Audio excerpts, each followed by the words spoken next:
Warren, welcome to the room. Let's get started with our first questions from Anthony Dasher and Mark Weiser. Hey, Warren, good to see you today. I want to ask you what I asked John just a little bit ago, about, teams playing with a chip on their shoulder, how they typically play better like that. My question was, I guess, number one, does this team now have a chip on their shoulder? And if so, in what ways can it help you guys moving forward?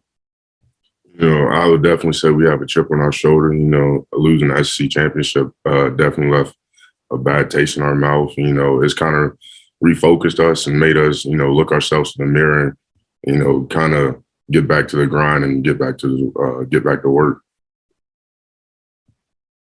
Hey, Warren, from watching film of Michigan, Aidan Hutchinson in particular, what kind of stands out about what makes him a very effective pass rusher, and what kind of challenge does he particularly present? He's a high effort guy. He strains, every play. He's always going to give you his best effort. So just being able to match his effort is huge. Let's go to Allison Mastrangelo and Charles Odom.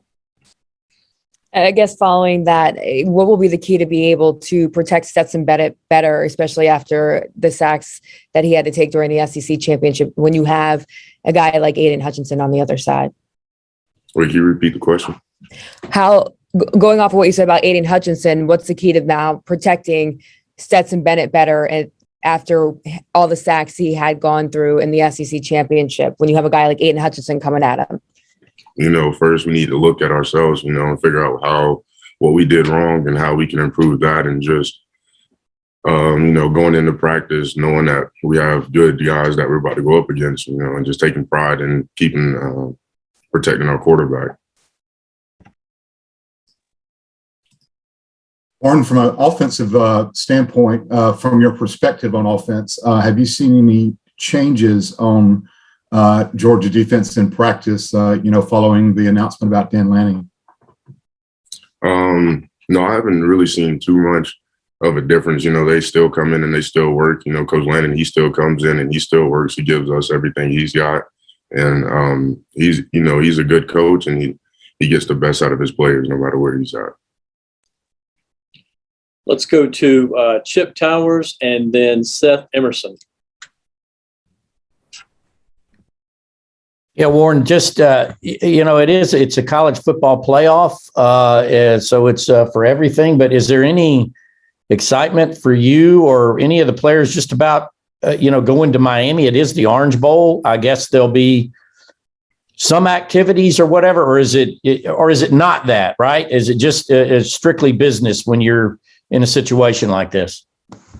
I would say for the most part, it's strictly business. We have a bad taste from the SEC championship, but we still have our goals ahead of us, and we just want to be locked in going down to Miami. It's a nice place. I've never been there before. I'm excited to go down there and be around that atmosphere. But, we have a goal that we're working to, so I'm pretty sure we'll be locked in for that.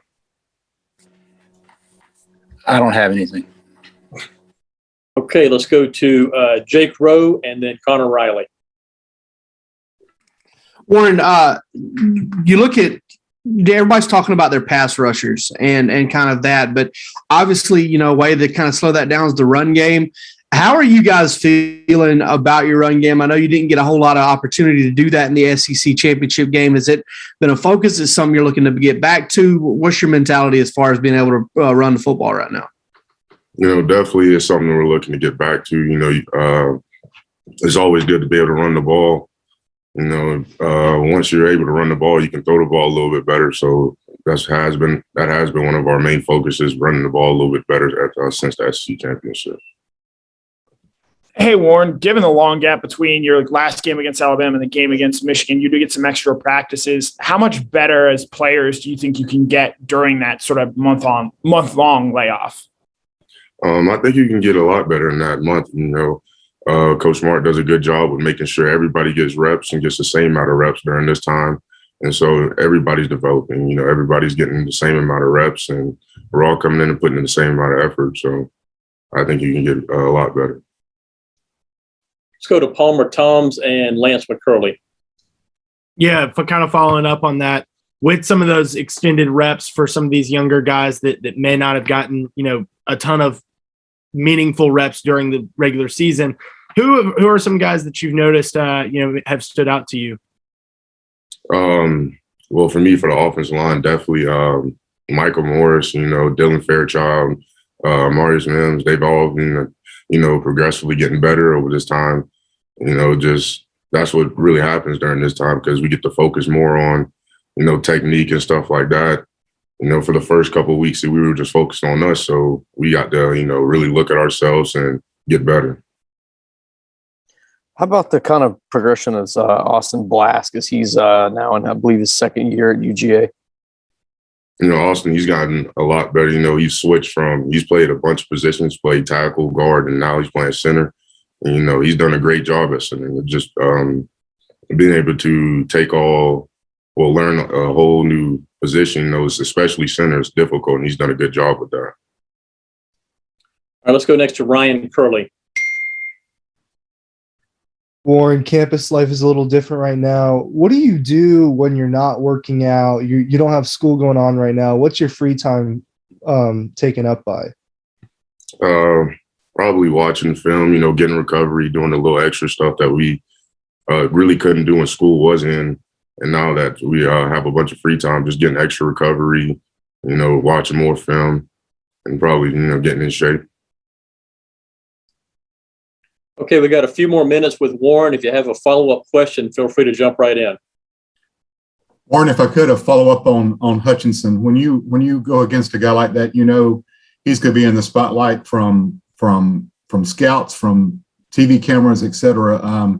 Does it give you an extra bolt of motivation knowing that you're also going to be in the spotlight? It's definitely always a motivation when you're going against a good player. And just with him having that spotlight, you have to prepare for him and, put in that extra work to be ready. Warren, I heard you say something about goals, still out there. I assume you're alluding to, the high stakes for these next game or two if you win. Can you speak to that in terms of the motivation to kind of that you're 2 games away from what you guys have been working for a long time to get towards? Will you repeat that for me? The national title that's out there, the stakes, how much is it, that it's only 2 wins away? How much does that excite you guys, drive you guys? Oh yeah, that's a huge motivation. That's something that we've been working for all season and during the season. And now we're 2 games away, and it's go or go home. So I think we'll be ready for this game again in Miami, and we'll be prepared.